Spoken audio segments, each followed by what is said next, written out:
২০ জানুয়ারি ভোরে সংগঠিত এ আগুনে প্রায় ৫০০ ঘর ছাড়াও বেশ কয়েকটি শিক্ষা প্রতিষ্ঠান ও ধর্মীয় স্থাপনা পুড়ে গেছে। তবে এ ঘটনায় এখনো পর্যন্ত কোনো হতাহতের খবর পাওয়া যায়নি।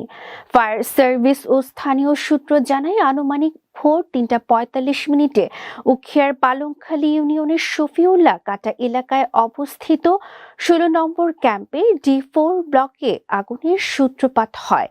প্রাথমিকভাবে ধারণা করা হচ্ছে, ওই ব্লকের বাসিন্দা মোহাম্মদ আনিস রাত ৩:৩০টার দিকে গ্যাসের চুলায় পানি গরম করতে দিয়ে ঘুমিয়ে পড়েন। এতে চুলা থেকে আগুন ধরে দ্রুত পার্শ্ববর্তী ঘনবসতিপূর্ণ